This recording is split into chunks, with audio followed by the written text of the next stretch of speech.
My video for the 29th of April, 2018 is entitled, "The Monster is Insidious and Invisible."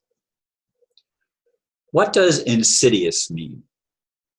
I did not find the meaning I was looking for when I looked it up, although its meaning was so clear to me when I woke up with the title of this video in my head.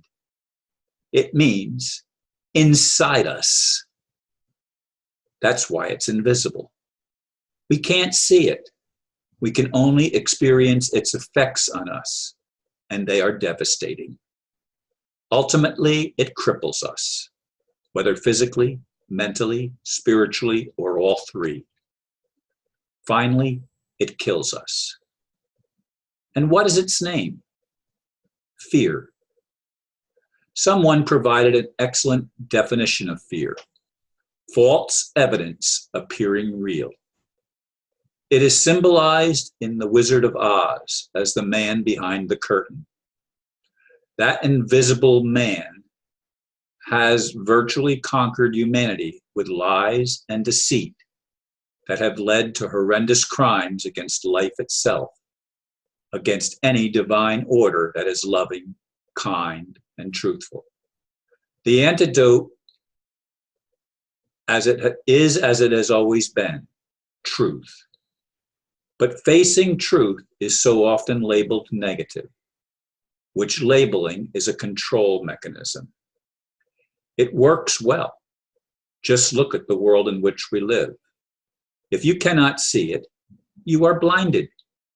Most of us are, yet all of us get glimpses of it from time to time.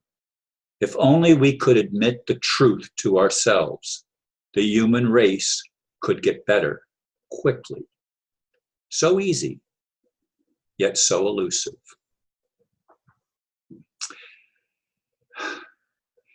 Yes, this came to me again in another morning. And it wasn't really a dream, it was just like an aha moment when I woke up. And the word insidious was prominent in my thinking. And that's why after I went to the bathroom, I went to the computer and I typed the title, "The Monster is Insidious and Invisible." Indeed, it is invisible because it is inside of us. In fact, our whole world is created by what we think is real, and we project it out there. Now, I'm not going to do what some people say. They say, well, if it's just an illusion, deny it. Don't pay any attention to it. No, the illusion is what entraps us. Okay? We're entrapped in the illusion. We're entrapped by the desire to get away from that which we perceive as negative. And that very desire to get away from what we perceive as negative does not allow us to face the problem truthfully, which would enable us to correct it. Because by facing it truthfully, we'd realize that the whole world is in the lap, as it were, of very wicked individuals. It's coming out with through the pedophilia revelations that the elite not only are currently, they have long been practicers of pedophilia, child murder, eating the flesh of children, and unspeakable acts of cruelty against the most innocent of human beings. And of course, when they treat human beings badly, they treat the whole environment badly. They spray chemtrails in the sky. They poison the water. They poison the earth itself, till ultimately the earth would become barren if left to their agenda, their being the dark forces agenda. We don't correct the problems by avoiding them or denying them. We only can correct it by admitting the truth. This is why I hurt. I'm believing a lie. I'm believing I'm less than what something inside tells me I am.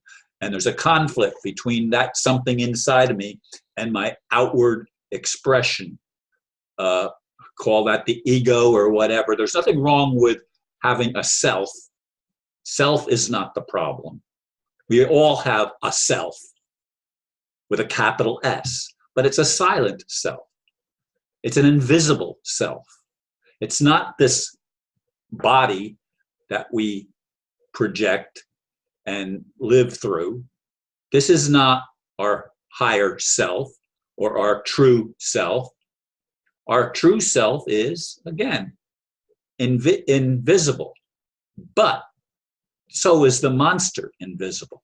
And the monster is the lie. The monster is the attempt to run away from what we don't want to face.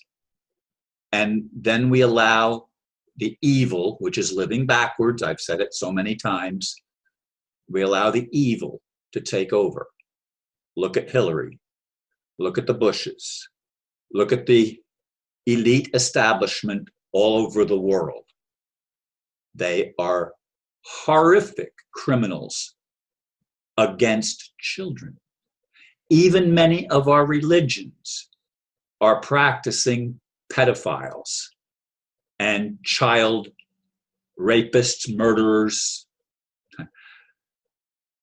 carnivorous beings that prey, again, on innocence, thinking that the innocence rejuvenates them. They've got that belief. They being the elite. It's coming to the surface. Now, and this is the question that I ask, will humanity wake up?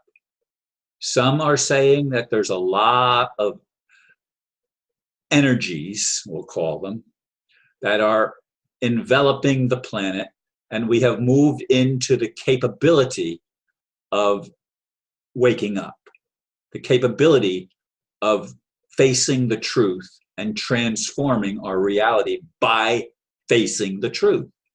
We don't get it any other way, folks. There's no magic pill, magic formula. We have to face the truth that we have been deceived. And we have to face the truth that many of us have been the deceivers. We've played along with the game that is based on a lie. That's deception.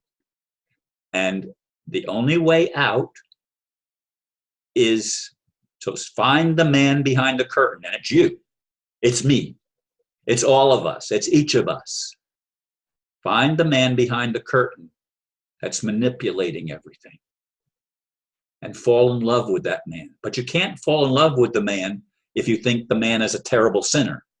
You can't fall in love with the man if you think the man is broken, or if you put some negative label. You can only fall in love with the man when you recognize the innocence within the man.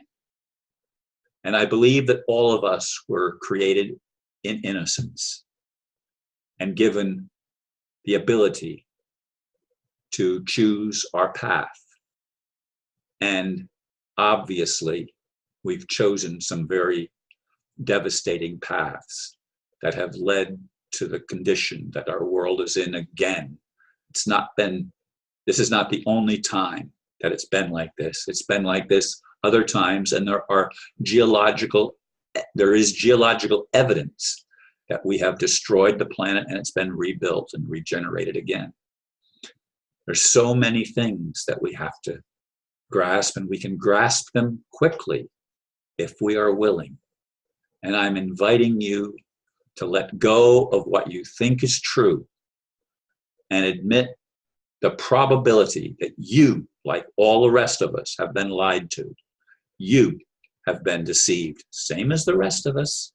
I'm not putting it just on you. I'm not pointing a finger at you and saying, but not me. No, me too. We've all been there. We've all done that, whatever that is. We've all fallen short of becoming the best we could be. If that's sin, then we've all sinned.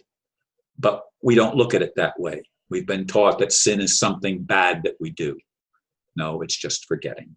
Thank you for listening, and namaste.